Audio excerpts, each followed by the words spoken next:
Welcome to local to global top 50 news. Jubilee hills bypoll ప్రచారం తుది దశకు చేరింది. సాయంత్రం 5 గంటలకు ఎన్నికల ప్రచారం ముగుస్తుంది. 5 గంటల తర్వాత మైకులు మోగబోతాయి. నేతల ప్రచారాలు బంద్ కానున్నాయి. సాయంత్రం నుంచి జూబ్లీ హిల్స్ నియోజకవర్గంలో ఆంక్షలు అమల్లోకి వస్తాయి. సాయంత్రం 6 గంటల నుంచి పోలింగ్ ముగిసేంత వరకు వైన్స్ షాపులు బంద్. ఎల్లుండి జూబ్లీ హిల్స్ ఎన్నిక పోలింగ్ జరగనుంది. 14న కౌంటింగ్ నిర్వహిస్తారు. జూబ్లీ హిల్స్ ప్రజలు ఓట్లతో కాంగ్రెస్ బీఆర్ఎస్ కు బుద్ధి చెప్పాలన్నారు కేంద్ర మంత్రి కిషన్ రెడ్డి. కాంగ్రెస్ బీఆర్ఎస్ పార్టీలు ఎంఐఎం చేతిలో కీలుబొమ్మలుగా మారాయన్నారు. ప్రజలు విఘ్నతతో కాంగ్రెస్ బీఆర్ఎస్ పై ప్రతీకారం తీర్చుకోవాలని కిషన్ రెడ్డి పిలుపునిచ్చారు. కేంద్ర మంత్రి బండి సంజయ్ సంచలన వ్యాఖ్యలు చేశారు. తెలంగాణను ఇస్లామిక్ స్టేట్ గా మార్చాలని రేవంత్ చూస్తున్నారంటూ విమర్శించారు. ఖాన్ బేగం నగర్ కావాలా, సీతారాం నగర్ కావాలా, జూబ్లీ హిల్స్ ప్రజలే తేల్చుకోవాలన్నారు. జనసేన కార్యకర్తలు బీజేపీ గెలుపు కోసం కృషి చేయాలని కోరారు. సనాతన ధర్మం కోసం జనసేన కార్యకర్తలు పనిచేయాలన్నారు బండి. జూబ్లీ హిల్స్ ఉప ఎన్నికల్లో కాంగ్రెస్ బీఆర్ఎస్ మధ్య ప్రధాన పోటీ అన్నారు మాజీ మంత్రి BRS working president KTR. Jubilee hills లో బీఆర్ఎస్ గెలుపు తర్వాత చాలా మార్పులుంటాయన్నారు. అధికారులకు జూబ్లీ హిల్స్ ఫలితం ఒక హెచ్చరిక అవుతుందన్నారు కేటీఆర్. సీఎం రేవంత్ కు మాజీ మంత్రి హరీష్ రావు సవాల్ చేశారు. రియంబర్స్మెంట్ పై బహిరంగ చర్చకు సిద్ధమా అన్నారు. మందిని తొక్కటం, మాట తప్పడం రేవంత్ నైజం అని విమర్శించారు. సచివాలయానికి అంబేద్కర్ పేరు పెట్టడం రేవంత్ రెడ్డికి ఇష్టం లేదన్నారు. అందుకే రేవంత్ సచివాలయానికి పోవటం లేదు అన్నారు హరీష్. ఇవాళ విశాఖ సిఐఐ సమ్మిట్ పై ఏపీ సీఎం చంద్రబాబు సమీక్ష చేయనున్నారు. ఈ నెల 14-15 తేదీల్లో విశాఖలో సిఐఐ సమ్మిట్ జరగనుంది. దీంతో సిఐఐ సమ్మిట్ ఏర్పాట్లపై అధికారులతో చర్చించనున్నారు సీఎం చంద్రబాబు. ఉమ్మడి చిత్తూరు జిల్లాలో డిప్యూటీ సీఎం పవన్ కళ్యాణ్ పర్యటన కొనసాగుతోంది. ఇవాళ పలమనేరులో ఏనుగుల ట్రైనింగ్ సెంటర్ ని పరిశీలించనున్నారు పవన్. అనంతరం రైతులతో మాట్లాడతారు డిప్యూటీ సీఎం. పట్నా చేరుకున్నారు మంత్రి నారా లోకేష్. లోకేష్ వెంట పట్నా వెళ్లారు టీడీపీ ఎంపీలు. పారిశ్రామికవేత్తలతో సమావేశం కానున్నారు మంత్రి లోకేష్. ఛాంబర్ ఆఫ్ కామర్స్ సమావేశంలో పాల్గొంటారు లోకేష్ బృందం. రేపు ఏపీకి కేంద్ర బృందం రానుంది. మోంతా తుఫాన్ ముంపు ప్రాంతాల్లో 2 రోజుల పాటు పర్యటిస్తుంది కేంద్ర బృందం. కేంద్ర బృందం పర్యటనకు ఏపీ ప్రభుత్వం ఏర్పాట్లు చేసింది. 2 రోజులు పర్యటించి పంట నష్టాన్ని అంచనా వేయనుంది కేంద్ర బృందం. మాజీ మంత్రి సీదిరి అప్పలరాజును 7 గంటల పాటు విచారించారు శ్రీకాకుళం జిల్లా కాశీబుగ్గ పోలీసులు. 2024లో విజయ కృష్ణంరాజు ఫిర్యాదు మేరకు నమోదైన కేసుకు సంబంధించి విచారణ చేశారు. అప్పలరాజు స్టేట్మెంట్ రికార్డ్ చేశారు పోలీసులు. సోషల్ మీడియాపై నియంత్రణ అవసరం అన్నారు మాజీ ఉపరాష్ట్రపతి వెంకయ్యనాయుడు. రాజకీయ పార్టీలు ఓటర్ లిస్ట్ ని వెరిఫై చేసుకోవాలన్నారు. మావోయిస్టులపై తీసుకుంటున్న చర్యలపై ప్రజలంతా సంతోషంగా ఉన్నారని చెప్పారు. కమ్యూనిస్టుల మధ్య ఎన్నో విభేదాలున్నాయని అన్నారు. బుల్లెట్ కంటే బ్యాలెట్ పవర్ఫుల్ అన్నారు వెంకయ్యనాయుడు. అవనిగడ్డ ఎమ్మెల్యే మండలి బుద్ధప్రసాద్ కు మాజీ ఎమ్మెల్యే సింహాద్రి రమేష్ సవాల్ విసిరారు. జగన్ పై బుద్ధప్రసాద్ చేసిన వ్యాఖ్యలను తీవ్రంగా తప్పుబట్టారు. 109 కోట్ల నిధుల దుర్వినియోగంపై చర్చకు రావాలని ఎమ్మెల్యేకు ఛాలెంజ్ చేశారు సింహాద్రి రమేష్. రౌడీలు ఇకనైనా పద్ధతి మార్చుకోవాలని, లేదంటే తీవ్ర పరిణామాలు ఉంటాయంటూ హెచ్చరించారు హైదరాబాద్ ఫలక్నుమా పోలీసులు. రౌడీ షీటర్లలో మార్పు తీసుకొచ్చేందుకు కౌన్సిలింగ్ నిర్వహించారు. సన్మార్గంలో నడవాలని, కుటుంబ సభ్యులతో కలిసి సంతోషంగా జీవించండి అని సూచించారు. మొత్తం 25 మంది రౌడీ షీటర్స్ కి కౌన్సిలింగ్ నిర్వహించి వారిలో మార్పు తెచ్చేందుకు ప్రయత్నించారు ఫలక్నుమా పోలీసులు. ఇన్స్టాగ్రామ్ ద్వారా గంజాయి విక్రయిస్తున్న ముఠాను అరెస్ట్ చేశారు కోనసీమ జిల్లా రాజోలు పోలీసులు. మొత్తం 6గురిని అరెస్ట్ చేసి రిమాండ్కు తరలించారు. వాళ్ల దగ్గరున్న 200 గ్రాముల గంజాయిని సీజ్ చేశారు. గంజాయి కేసులో పట్టుబడ్డ వాళ్లకు కౌన్సిలింగ్ ఇస్తుండగా ఈ బ్యాచ్ బాగుతం బట్టబయలైంది. పెద్దపల్లి జిల్లాలో మట్టి మాఫియా రెచ్చిపోతోంది. వీకెండ్స్ లో అక్రమ మట్టి రవాణా జోరుగా సాగిస్తోంది. సుల్తానాబాద్ మండలం నీరకుల్ల గ్రామ శివారులో ప్రభుత్వ భూమిలో రాత్రి పగలు అని తేడా లేకుండా అక్రమ మట్టి రవాణా సాగిస్తోంది మాఫియా ముఠా. సంగారెడ్డి జిల్లా అమీన్పూర్ ఎంఆర్ఓ వెంకటేష్ పై దాడి ఆలస్యంగా వెలుగులోకి వచ్చింది. అమీన్పూర్లోని ప్రభుత్వ భూమి 630 సర్వే నెంబర్లో కబ్జాదారులు వేసిన షెడ్డును తొలగించారు ఎంఆర్ఓ. దీంతో ఎంఆర్ఓపై అక్కడికక్కడే దాడి చేశారు కబ్జాదారులు. ఎంఆర్ఓ ఫిర్యాదు మేరకు పోలీసులు కేసు నమోదు చేసి ఎంక్వైరీ మొదలుపెట్టారు. రంగారెడ్డి జిల్లా నార్సింగిలోని ఒక ప్రైవేట్ ఫంక్షన్ హాల్లో 2 రోజుల పాటు జరిగే పెట్ ఎగ్జిబిషన్ ను కేటీఆర్ ప్రారంభించారు. ఈ ప్రదర్శనలో 500కు పైగా కుక్కలు, 100 కుక్క పిల్లలు, రకరకాల జలచరాలు ఒకే వేదికపై సందర్శకులను అలరించాయి. కేటీఆర్ తన పెంపుడు కుక్కతో కలిసి షోలో పాల్గొన్నారు.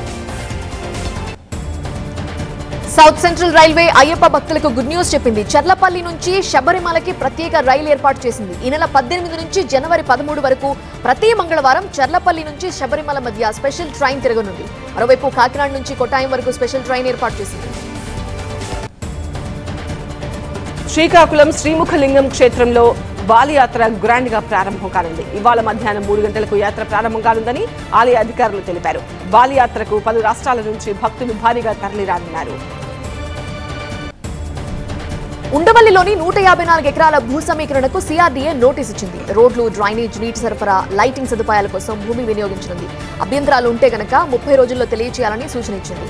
ఆక్రమణలు తొలగించేందుకు సిఆర్డీఏకి పూర్తి అధికారాలు ఇచ్చింది ప్రభుత్వం. జూబ్లీహిల్స్ ఉప ఎన్నిక ఆధిపత్య అగ్రకులాలకు, బడుగు వర్గాల ఆత్మ గౌరవానికి మధ్య పోటీ అంటున్నారు బీసీ సంక్షేమ సంఘం జాతీయ అధ్యక్షుడు జాజుల శ్రీనివాస్ గౌడ్. బీసీలకు టికెట్లు ఇవ్వలేని బీజేపీ, బీఆర్ఎస్ పార్టీలకు బీసీల ఓట్లడిగే హక్కు లేదన్నారు. ఆ రెండు పార్టీలకు ప్రజలు బుద్ధి చెప్పాలి అన్నారు. తెలంగాణ బార్ కౌన్సిల్ లో జరుగుతున్న అవకతవకలపై దర్యాప్తు జరపాలని హైకోర్టు సీనియర్ న్యాయవాది రాపోలు భాస్కర్ డిమాండ్ చేశారు. 2014 నుంచి బార్ కౌన్సిల్ ఒకే కమిటీ ఆధిపత్యం కొనసాగిస్తోందని ఆరోపించారు. ఈ వ్యవహారంపై ప్రభుత్వం విచారణ జరపాలని కోరారు. హైదరాబాద్ లో శ్రీ టీఎంటీ ఆధ్వర్యంలో గచ్చిబౌలి స్టేడియం నుంచి 10K రన్ నిర్వహించారు. బాలల సంక్షేమం, మానసిక ఆరోగ్యంపై అవగాహన కల్పించారు. కిమ్స్, మల్లారెడ్డి విద్యా సంస్థలు భాగస్వామ్యంగా 10K రన్ నిర్వహించారు. ఢిల్లీలో ఎయిర్ ఎమర్జెన్సీ ప్రకటించింది ప్రభుత్వం. కాలుష్య తీవ్రత ప్రమాదకర స్థాయికి చేరడంతో ఈ నిర్ణయం తీసుకుంది. ఉద్యోగులు వర్క్ ఫ్రం హోం చేయాలని సీఎం రేఖా గుప్తా ఆదేశించారు. ప్రజా రవాణాని ఉపయోగించాలని సూచించారు. వృద్ధులు, చిన్నారులు అప్రమత్తంగా ఉండాలన్నారు ముఖ్యమంత్రి. వచ్చే వారం భూటాన్లో పర్యటించనున్నారు ప్రధాని మోదీ. ఇరు దేశాలు సంయుక్తంగా అభివృద్ధి పరిచిన జల విద్యుత్ ప్రాజెక్టును ప్రారంభించనున్నారు మోదీ. ఇరు దేశాల మధ్య పలు అంశాలపై చర్చించనున్నారు మోదీ. అభివృద్ధి పథంలో భారత్ వేగంగా కదులుతోందని ప్రధాని మోదీ అన్నారు. అభివృద్ధి చెందుతున్న దేశాల్లో మౌలిక సదుపాయాల అభివృద్ధి కీలక శక్తిగా నిలుస్తోంది అని చెప్పారు. మౌలిక సదుపాయాలంటే కేవలం వంతెనలు, హైవేలు నిర్మించడం మాత్రమే కాదన్నారు ప్రధాని. బీహార్ సీమాంచల్ ప్రాంతాన్ని చొరబాటుదారుల అడ్డాగా చేయాలని రాహుల్, తేజస్వి ప్రయత్నిస్తున్నారని కేంద్ర హోంమంత్రి అమిత్ షా ఆరోపించారు. కానీ తాము సీమాంచల్ నుంచి ప్రతి చొరబాటుదారుని బయటకు లాగుతామని ప్రకటించారు. రాజకీయ నాయకుడిగా నిలదొక్కునేందుకు అబద్దాలాడటం అవసరమా అని కాంగ్రెస్ నేత రాహుల్ గాంధీని రక్షణ మంత్రి రాజ్నాథ్ సింగ్ ప్రశ్నించారు. ఓట్ల చోరీ జరిగిందని గట్టిగా నమ్ముతున్నట్టయితే ఎన్నికల సంఘానికి రాతపూర్వకంగా ఫిర్యాదు ఎందుకు చేయడం లేదని రాజ్నాథ్ నిలదీశారు. బీహార్లో కాంగ్రెస్ మహాగఠబంధన్ చేస్తున్న పోరాటం నాడు మహాత్మా గాంధీ చేసిన పోరాటంతో సమానమని కాంగ్రెస్ నాయకురాలు ప్రియాంక గాంధీ అన్నారు. ఇది రాజకీయ పోరాటం కాదని, పౌరుల ప్రాథమిక హక్కుల పరిరక్షణ కోసం చేస్తున్న పోరాటమని బీహార్ ఎన్నికల ప్రచారంలో ప్రియాంక అన్నారు. లాంతరు మసక వెలుగుతురులో నేరగాళ్లు ఇక నేరాలకు పాల్పడే అవకాశమే లేదని బీహార్ ఓటర్లు స్పష్టం చేశారని యూపీ సీఎం యోగి ఆదిత్యనాథ్ అన్నారు. ప్రపంచానికి నలంద విశ్వవిద్యాలయాన్ని, బుద్ధుడికి జ్ఞానబోధ అందించిన బీహార్ నేల అక్షరాస్యతలో వెనకపడ్డానికి కాంగ్రెస్, ఆర్జేడీనే కారణమని విమర్శించారు యోగి. బీహార్ అసెంబ్లీ ఎన్నికల తొలి దశలో అధిక శాతం పోలింగ్ నమోదు కావడం ఓటర్లు మార్పు కోరుకుంటున్నారు అనే దానికి చిహ్నమని జనసునాజ్ పార్టీ అధినేత ప్రశాంత్ కిషోర్ అన్నారు. తమ పార్టీ కొత్త రాజకీయ ప్రత్యామ్నాయంగా నిలుస్తుంది అన్నారు. పార్లమెంట్ సమావేశాల్లో చర్చించే అంశాలు లేవా, ప్రవేశపెట్టేందుకు బిల్లులు లేవా అని ప్రభుత్వాన్ని కాంగ్రెస్ ప్రశ్నించింది. ఢిల్లీలో కాలుష్యం కారణంగా సమావేశాల వ్యవధిని తగ్గించారా అని పార్టీ ప్రధాన కార్యదర్శి జైరాం రమేష్ ప్రశ్నించారు. ఎస్ఐఆర్ వ్యవహారం, ట్రంప్ ప్రకటనలపై చర్చ జరగాలని ప్రభుత్వం కోరుకోవడం లేదని జైరాం నిలదీశారు. మహారాష్ట్ర రవాణా శాఖ మంత్రి ప్రతాప్ సర్నాయక్ 200 కోట్ల రూపాయల విలువ చేసే 4 ఎకరాల భూమిని కేవలం 53 కోట్ల రూపాయలకే తీసుకున్నారని కాంగ్రెస్ నేత విజయ్ వడెట్టివార్ ఆరోపించారు. ముంబై నగర శివారు మీరా బయాందర్లో విద్యాసంస్థ ఏర్పాటు చేయడానికి ఈ కొనుగోలు చేశారని తెలిపారు. అంగోలా, బోట్స్వానా దేశాల పర్యటనకు రాష్ట్రపతి ద్రౌపది ముర్ము వెళ్లారు. భారత రాష్ట్రపతి ఒకరు ఆ దేశాలను సందర్శించడం ఇదే మొదటిసారి. ఇవాళ అంగోలాలో ఆ దేశాధ్యక్షుడితో భేటీ అవుతారు. ద్వైపాక్షిక అంశాలపై చర్చిస్తారు. అనంతరం బోట్స్వానా వెళ్తారు. అసోంలోని మొట్టమొదటి టెక్నికల్ వొకేషనల్ యూనివర్సిటీకి కేంద్ర ఆర్థిక మంత్రి నిర్మలా సీతారామన్ శంకుస్థాపన చేశారు. షహీద్ కనకలత బరువా స్టేట్ యూనివర్సిటీ పేరుతో నిర్మించే ఈ వర్సిటీ 241 ఎకరాల్లో 7 లక్షల చదరపు అడుగుల్లో విస్తరించి ఉంటుంది. భారత్, ఆస్ట్రేలియా మధ్య బ్రిస్బేన్ వేదికగా జరిగిన 5వ టీ20 మ్యాచ్ వర్షం కారణంగా రద్దయింది. మ్యాచ్ నిలిచిపోయే సమయానికి భారత్ 4.5 ఓవర్లలో వికెట్ నష్టపోకుండా 52 పరుగులు చేసింది. ఉరుములు, మెరుపులు రావడంతో మ్యాచ్ ను నిలిపివేశారు. ఆ తర్వాత భారీ వర్షం కూడా తోడవడంతో మ్యాచ్ ను అంపైర్లు రద్దు చేస్తున్నట్టు ప్రకటించారు.